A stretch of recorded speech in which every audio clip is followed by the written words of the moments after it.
Olá, tudo bem? Eu sou o professor Paulo Cruz e esse é o canal do Instituto Brasil 200. Lembrando que, se você não se inscreveu aí no canal, se inscreve, clica no sininho para receber as notificações e já dá like nesse vídeo para fortalecer aí o nosso trabalho.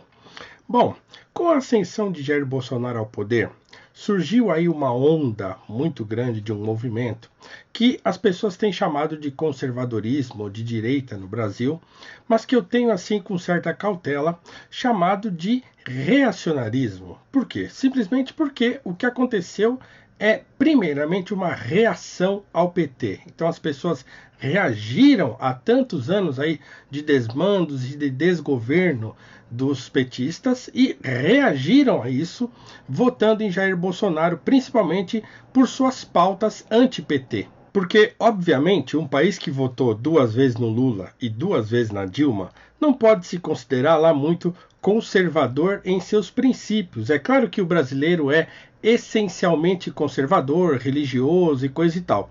Mas a sua mentalidade, por uma série de fatores históricos que nós temos, não pode ser chamada nesse momento ainda, digamos assim, de conservadora stricto sensu, certo? Conservador no sentido tradicional do termo, que o termo, como ele vem sendo, digamos assim, divulgado no Brasil nos últimos anos. Então o brasileiro nós somos um povo um pouco confuso nesse sentido, ainda muito ligado a interesses pessoais. Então, quer dizer, eu voto naquele candidato que me oferece alguma coisa. Então, eu acho que isso não mudou muito de uma eleição para outra. O que houve foi uma reação muito forte que favoreceu o Jair Bolsonaro e que pode, de fato, se transformar num movimento ou numa semente de renovação conservadora no Brasil. Mas eu ainda não digo que isso pode ser chamado de conservadorismo stricto sensu. Perdoem-me aí os conservadores que embarcaram aí na onda, mas o movimento de massa como um todo, eu não sei se nós podemos chamar de conservador. Soma-se a isso a adesão à candidatura de Jair Bolsonaro do maior representante que nós temos vivo do pensamento, digamos, conservador no Brasil, que é o professor Olavo de Carvalho.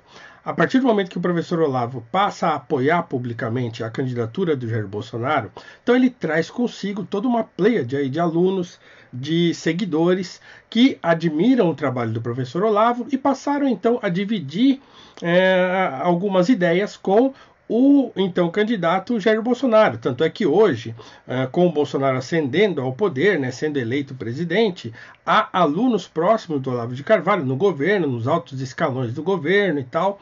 Então isso trouxe aí uma conjunção de fatores e de interesses não propriamente interesses próprios, mas digamos assim, que fossem mesmo e que sejam interesses em relação à melhoria do Brasil.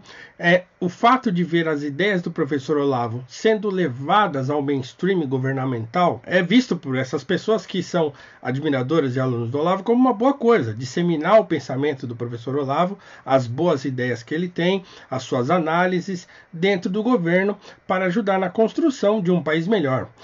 Isso não é em si mesmo ruim, mas isso trouxe então um fenômeno de 3 tipos de pessoas que hoje estão aí dentro do debate público nas redes sociais, apoiando a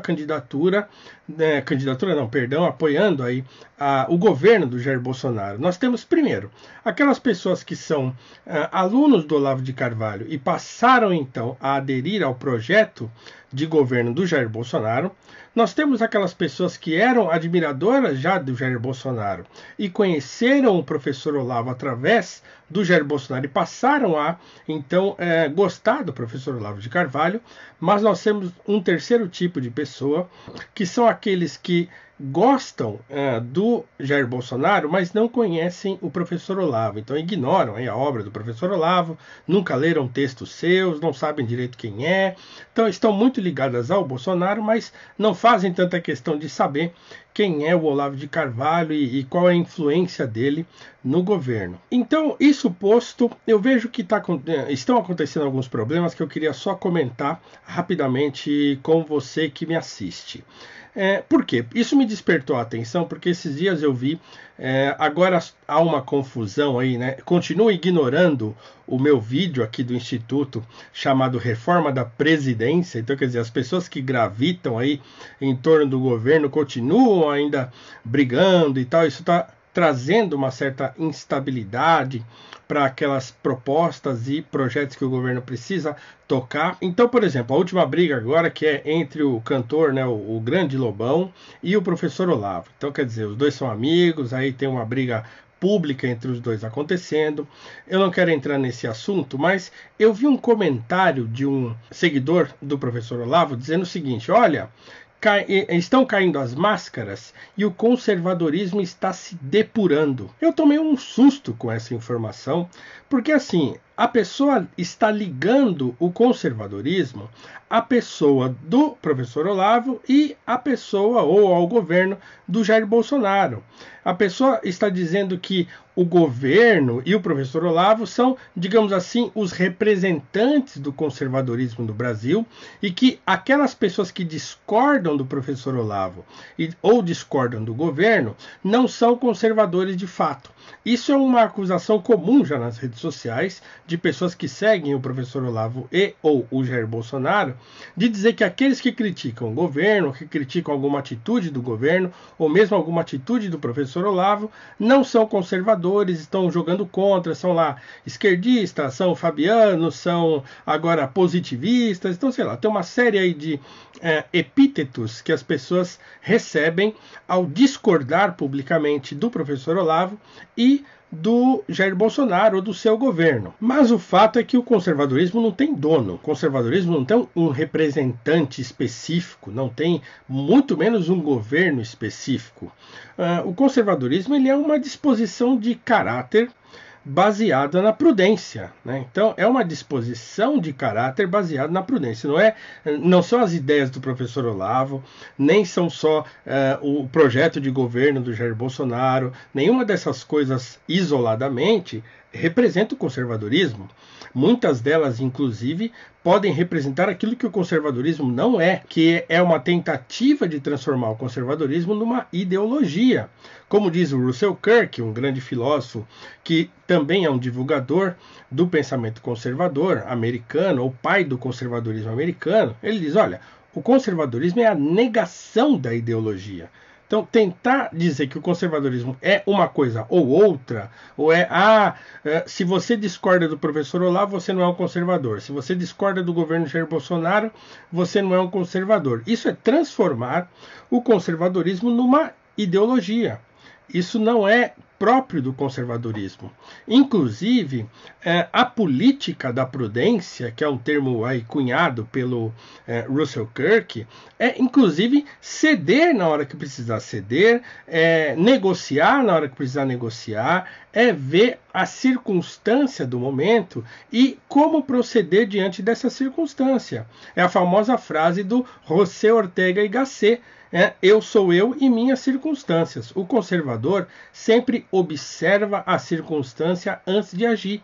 Ele não tem uma posição assim inflexível diante dos problemas, ele não tem uma posição inflexível diante nem dos seus inimigos. É claro que ele precisa, de todo modo, saber como proceder.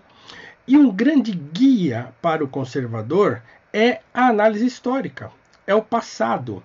É a ideia de que nós estamos sentados no ombro de gigantes e podemos, através disso, olhar para o passado, através desses gigantes que foram os grandes homens da história, os grandes acontecimentos, né, as grandes figuras históricas, e nós podemos olhar para o passado e nos guiar, não só para nos basearmos para tentarmos os nossos acertos, mas também nos basearmos para evitarmos os erros. Porque também aquele que não conhece a história, né, ele é passível de repeti-la. Se nós não conhecemos a história do país, nós podemos cair na armadilha de apoiar decisões e ou atitudes que não são propriamente conservadoras e que, muito pelo contrário, podem ter um caráter revolucionário no seu bojo, podem ter um caráter de dissolução na sua maneira de proceder, e isso é uma negação do conservadorismo. Portanto, se você é um conservador,